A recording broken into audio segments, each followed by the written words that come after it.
Dieu, mon Dieu, je te cherche pour m'abandonner à toi. Il a bien fait toutes choses. Il fait entendre les sourds et parler les muets. Chers frères et sœurs, le récit que nous venons d'entendre met en scène un Jésus avec un geste inhabituel pour guérir le malade qu'on lui a apporté. Jésus l'amène à l'écart pour une rencontre privée. Loin de la foule, lui met ses doigts dans les oreilles. Normalement, c'est en public qu'il opérait la plupart de ses miracles et guérissait les malades. Introduire les doigts dans les oreilles et toucher la langue avec la salive à l'écart de tout le monde semblerait être un geste un peu grotesque, mais c'est la manière que Jésus utilise pour parler personnellement à cet homme qui n'entendait pas, pour avoir un moment d'intimité et d'échange avec lui. C'est à lui seul qu'il adresse sa parole. Et quand nous lisons les Écritures aujourd'hui, il est important de savoir ce que Dieu nous révèle personnellement à travers sa parole. Il est vrai, chers frères et sœurs, que Dieu parle à la multitude, mais il nous parle aussi en privé. Et souvent, nous ne l'écoutons pas bien, non parce que nous soyons sourds, mais parce qu'il y a plusieurs fois qui se font entendre en nous et autour de nous, et tout le monde a quelque chose à nous dire. L'enjeu consiste en savoir reconnaître la voix de Dieu parmi tant d'autres. Ephata, ouvre-toi.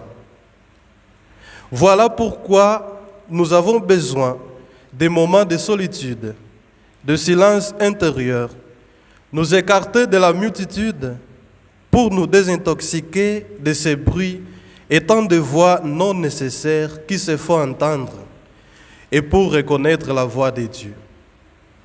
Nous avons besoin de nous écarter, de nous éloigner, pour que Dieu nous parle à partir de notre réalité et fasse de nous les témoins de sa présence, de son amour et de ses merveilles dans ce monde où les ténèbres obscurcissent l'horizon de sa création.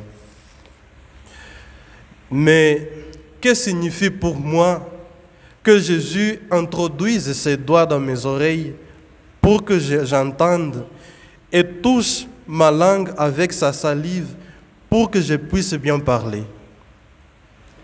L'amour de Dieu est pour tous les hommes et toutes les femmes, mais il est aussi un amour personnel. Voilà pourquoi il trouve des moments pour nous parler et nous écouter, pour nous ouvrir à lui et nous faire marcher à sa suite dans la justice et dans le bien. Chers frères et sœurs, Dieu est parole. Dieu est communication et don de soi. L'homme, il est d'abord l'oreille, puis la langue. En écoutant Dieu, l'homme est capable de lui répondre, d'entrer en dialogue avec lui.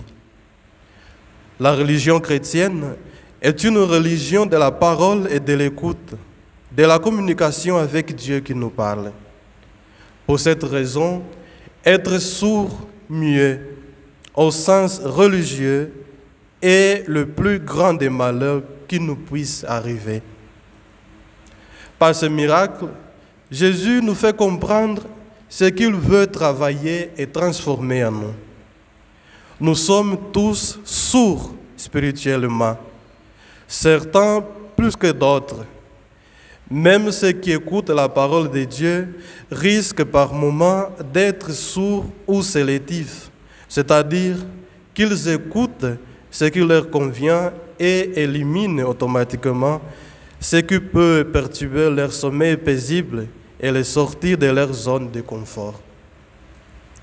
Jésus est le médecin qui est venu pour nous redonner la capacité de dialogue avec Dieu et avec nos frères. Le chrétien peut être, comme tout le monde, étant dévoreur phénoménal de tant de commérages, mais il est très souvent sourd et muet devant la parole, devant les injustices envers son prochain, qui fait de lui un homme et un fils de Dieu. Que Dieu nous accorde cette grâce de nous ouvrir avec lui, afin qu'il nous guérisse de toutes nos maladies, spécialement celles qui détruisent notre relation avec Dieu et avec nos frères. Au nom du Père, du Fils et du Saint-Esprit.